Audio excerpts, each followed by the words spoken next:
मैं डॉक्टर सुनील। आज हम लोग मेजर्स ऑफ वेरिएबिलिटी या विचलनशीलता के मान पढ़ेंगे। तो ये पढ़ने के पहले हम लोग ये जाने कि इसकी पढ़ने की ज़रूरत क्यों है। हमने पिछले वीडियोज में देखा कि मेजर्स ऑफ सेंट्रल टेंडेंसी या केंद्रीय प्रवृत्ति की माप ज्ञात की और उसमें उसके आधार पर हम किसी ग्रुप को कंपेयर कर सकते थे। लेकिन अगर ऐसी स्थिति आ जाए कि तीन ग्रुप दिए हुए हैं और तीनों का मीन लगभग सेम हो या एक ही केंद्रीय प्रवृत्ति के माप आ जाएं और हमें उनके बारे में ठीक से पता करना है तो हम नहीं कर सकते। फॉर एग्जांपल के लिए अगर हम एक एग्जांपल लें 8, 9, 10, 9, 9, 9, 7, 9, 11। अगर हम इसका मीन निकालें तो तीनों का मीन 9, 9, 9 है और हम कहें कि अब आप इसको कंपेयर करिए तो सिर्फ मेजर्स ऑफ सेंट्रल टेंडेंसी या केंद्रीय प्रवृत्ति के माप के आधार पर हम इनकी तुलना नहीं कर सकते। अगर ऐसी स्थिति आ जाती है उस समय फिर हमको मेजर्स ऑफ वेरिएबिलिटी या किसी भी ग्रुप के बारे में ठीक ढंग से पता करने के लिए सही जानकारी लेने के लिए हमें मेजर्स ऑफ वेरिएबिलिटी निकालनी पड़ेगी। और उसको निकालने के लिए जिस तरीके से हम लोगों ने सेंट्रल टेंडेंसी में 3 फार्मूले की बात की थी या 3 मान की बात की थी, मीन, मीडियन, मॉड, इसी तरीके से इसमें हम range, quartile deviation, mean deviation and standard deviation निकालते हैं। पहला है रेंज या प्रसार। इसका फार्मूला है highest score minus lowest score plus 1। इसमें आपने जो भी आंकड़े दिए गए हैं उसका हाईएस्ट स्कोर निकाल लीजिए, लोएस्ट स्कोर निकाल लीजिए और उसमें प्लस 1 ऐड कर दीजिए, आपका रेंज निकल आएगा। तो जो हमने एग्जांपल लिया था उससे हम रेंज निकाल सकते हैं। लेकिन अब समस्या यहाँ पर ये आई कि आपने कहा कि highest score minus lowest score, यानी कि सिर्फ 2 स्कोर्स को इंपॉर्टेंस दे रहे हैं आप, और वो भी जो कि बिल्कुल छोर पर है, जिनकी संख्या ही किसी भी पॉपुलेशन में कम होती है। तो इसकी जगह ये कहा गया कि अब क्वार्टाइल डेविएशन निकालिए।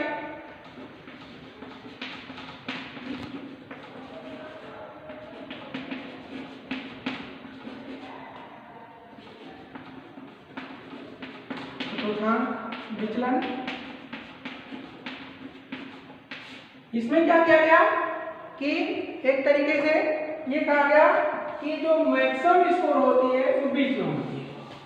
तो हम 25% केस इधर छोड़ दें, 25% केस उधर छोड़ दें और उस के पास क्या अगर हम पता कर लें, यानी कि हमने ये लिया इसमें Q1, Q2 एंड Q3। अगर हम इस स्कोर को पता कर लें, इस स्कोर को पता कर लें और इसको माइनस करके 2 से डिवाइड कर दें तो हमारा क्वार्टाइल डेविएशन आ जाए। तो क्वार्टाइल डेविएशन का फार्मूला हो जाता है Q3 माइनस Q1/2। अब हमें Q3 और Q1 का मान ज्ञात करना होगा। तो इसके लिए भी फिर हम लोग अनग्रुप डेटा और ग्रुप डेटा लेके चलेंगे कि किस तरीके से अनग्रुप डेटा का क्या फार्मूला होगा और ग्रुप डेटा का क्या फार्मूला होगा। इसमें आप देखिए कि जो Q2 है, हमने आपसे पिछले वीडियो में बात किया था कि Q2 या क्वार्टाइल डेविएशन निकालेंगे तो मीडियन का किस तरीके से प्रयोग करेंगे। यही हमारा सेम मीडियन होता है। कभी कभी पूछ लिया जाता है कि मीडियन और Q2 का क्या रिलेशनशिप है, तो आप आराम से बता सकते हैं कि ये दोनों सेम है। हम जब इसके क्वेश्चन सॉल्व करेंगे तो फार्मूले के साथ आपको एक्सप्लेन करके बताएंगे कि किस तरीके से Q2 और मीडियन इक्वल होते हैं या बराबर होते हैं। अब हम लोग इसके अनग्रुप डेटा और ग्रुप डेटा का फार्मूला देख लेते हैं कि क्या फार्मूला होगा। क्वार्टाइल डेविएशन का अनग्रुप डेटा का फार्मूला होगा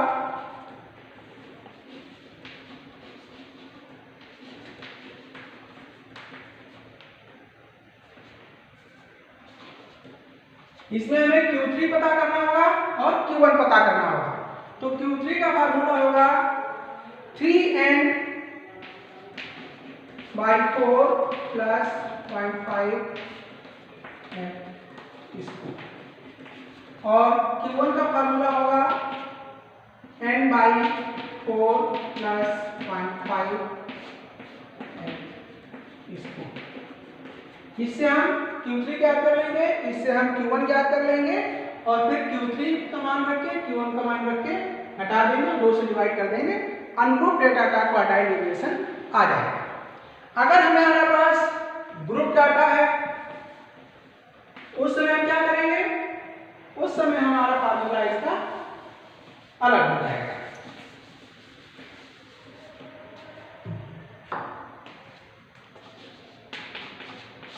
उसका फार्मूला क्या हो जाएगा Q3 का, जैसे हम मीडियन निकालते थे वैसे हम उसी से देखें। हमने क्या कहा था उसमें कि उसको 2 भागों में डिवाइड करते हैं, इसको हम 4 भागों में डिवाइड करते हैं। तो उसमें क्या होगा था L लिख दिया, फिर वहां पर हम लोग 2 भागों में डिवाइड करते थे तो n/2 था, यहाँ पर हम 4 भागों में डिवाइड कर रहे हैं तो n/4 हो जाएगा। क्योंकि Q3 है तो यहाँ पर 3n/4,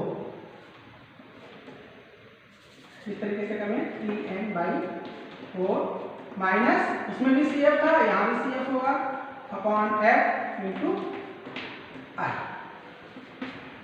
बिल्कुल सेम उसी तरीके से Q1, यहाँ पर चूंकि Q3 है तो 3n/4, यहाँ Q1 है तो n/4 minus as it is इसी तरीके से उतार लेंगे इंटू I।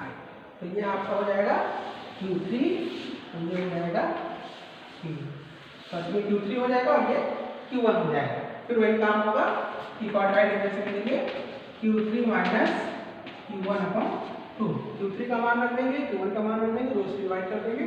जब हम लोग एग्जांपल लेके देखेंगे कि किस तरीके से इसको हल किया जाता है तो हम लोग इसको देखेंगे। अब आता है मीन डेविएशन।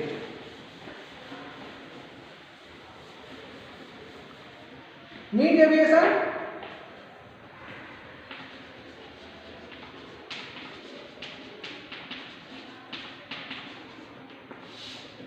हम किसी भी ग्रुप का एवरेज निकाल लेते हैं या मीन निकाल लेते हैं और उसको फिर डेविएशन निकाल लेते हैं और फिर उसको मॉड लेके मॉड निकाल लेते हैं, हमारा मीन डेविएशन आ जाता है। तो उसका फार्मूला देखिए, अगर अनग्रुप डेटा है तो क्या हो जाएगा,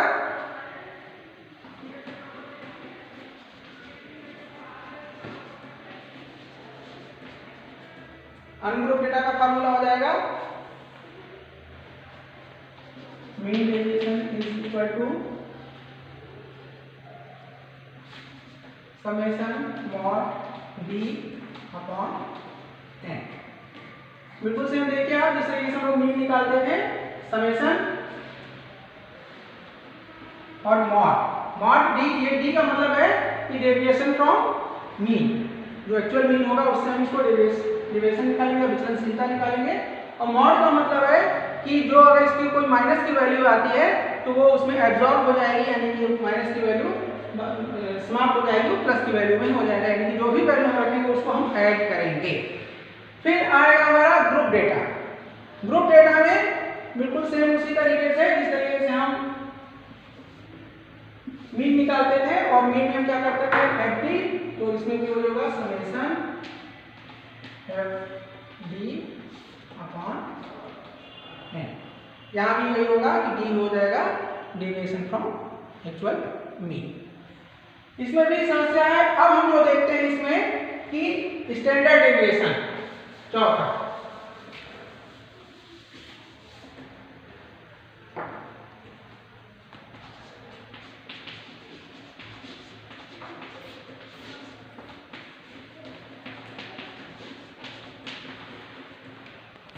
मानक विचलन।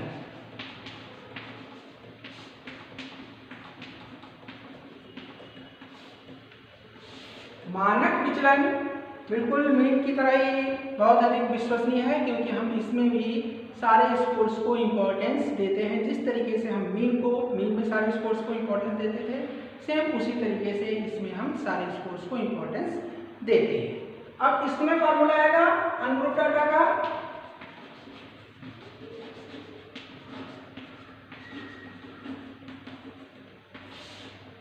अनग्रुप डेटा का फार्मूला क्या हो जाएगा यहाँ पर? स्टैंडर्ड डेविएशन को हम सिग्मा से डिनोट करते हैं और इसका फार्मूला हो जाएगा under root summation D square upon N, अर्थात डेविएशन फ्रॉम एक्चुअल मीन। और अगर ग्रुप डेटा की बात करेंगे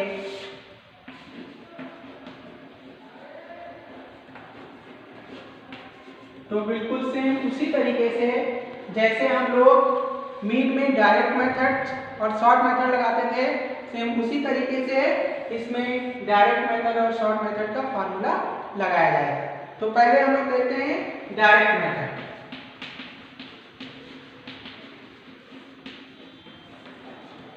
डायरेक्ट मेथड का फार्मूला हो जाएगा sigma is equal to under root summation F D square upon N. यहाँ पर जो डी होगा वो होगा deviation from actual mean. Short method का फार्मूला होगा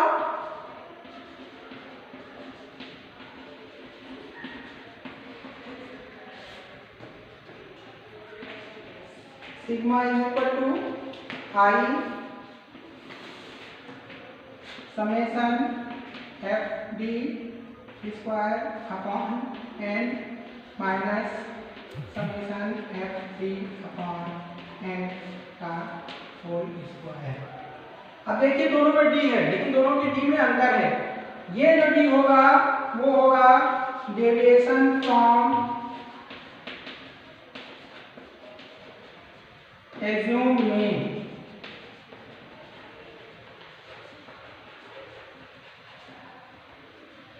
कल्पित माध्य से विचलन। तो फार्मूला एक ही जैसा अगर आपको लग रहा है तो आप इसको थोड़ा सा चेंज करने के लिए यहाँ पर D1 कर दीजिए जिससे कि आपको कोई कंफ्यूजन ना रहे। अब इसी फार्मूले को ध्यान में रखते हुए या सारे फार्मूले को ध्यान में रखते हुए हम आगे के इसमें लेके सवाल हल करेंगे क्वार्टाइल डेविएशन या स्टैंडर्ड डेविएशन किस तरीके से निकाला जाता है। आज के लिए इतना ही, धन्यवाद।